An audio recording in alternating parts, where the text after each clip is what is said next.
এয়া মোৰ গোঁসাই ভাগ চাওকচোন। এয়া ধুনীয়াকৈ মই চাকি বন্তি জ্বলালোঁ। জ্বলাই এয়া অকণ দেখাই দিছোঁ বাহিৰৰ পৰিৱেশটো। দেখিছে নহয়, পূৰা আন্ধাৰ।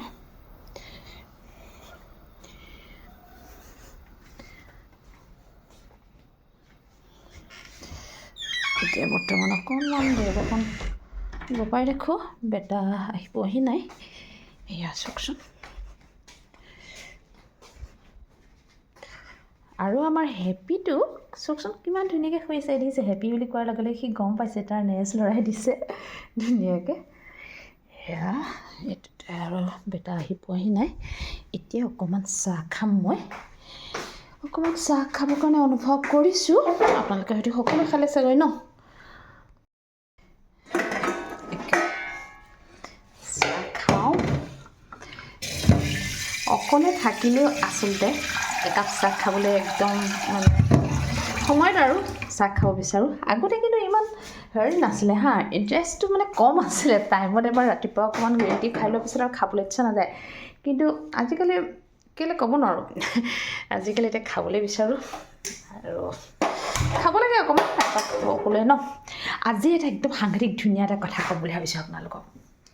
এইটো মোৰ মনৰ কথা হা। আমি চব দেই, আমি সকলোৱে ন, সকলোৱে আমি ধুনীয়াকৈ থাকিব বিচাৰোঁ, ভালকৈ থাকিব বিচাৰোঁ।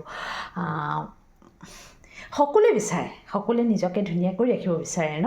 এইটো এটা আছিলে আমাৰ মানে অকল মহিলাসকল বুলিয়ে নকওঁ, মতা মানুহখিনিৰ কথাও ক'ব পাৰোঁ, জেণ্টছখিনিৰ কথাও ক'ব বিচাৰিছোঁ। সকলোৱে এটা ধুনীয়া কলা আৰু ধুনীয়াকৈ ৰখাটো, মনটো সদায় ভিতৰৰ পৰা পজিটিভ হৈ থকাটো, এইটো এটা মানে আমাৰ কি ক'ম, এইটো সাংঘাতিক ধুনীয়া এটা কলা, হয় নাই?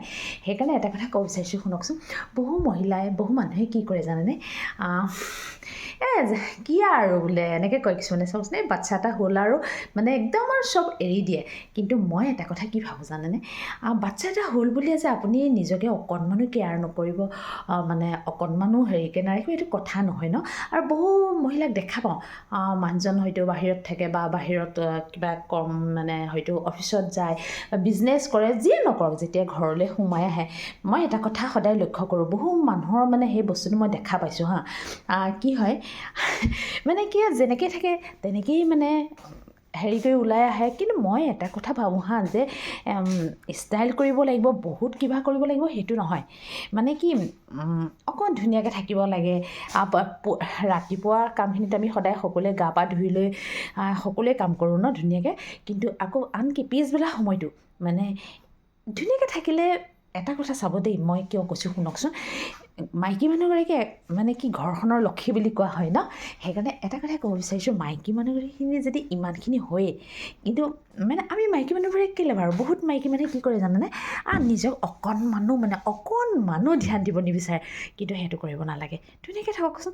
আৰু এটা কথা লক্ষ্য ৰাখিবচোন, আমি কেতিয়াবা ক'ৰবাত যেতিয়া যাওঁ ন, ধুনীয়াকৈ ড্ৰেছ পিন্ধি ধুনীয়াকৈ অকণমান নিজকে সজাওঁ, ওলাই গ'লে মনটো কিমান ভাল লাগে ন। ঠিক তেনেদৰে যদি নিজৰ ঘৰখনতো যদি অকণমান আমি ধুনীয়াকৈ তেনেকৈ থাকিব পাৰোঁ, মানে নিজৰেও ভাল লাগিব আৰু লোকৰো ভাল লাগিব। আৰু কি জানেনে, যেতিয়া নিজকে অকণমান ধুনীয়াকৈ ৰাখে, নিজকে চাফ চিকুণ কৰি ৰাখে, মই সেই বুলি কোৱা নাই যে বহুত কিবা ষ্টাইল কৰি থকা কথা, সেইটো নহয়।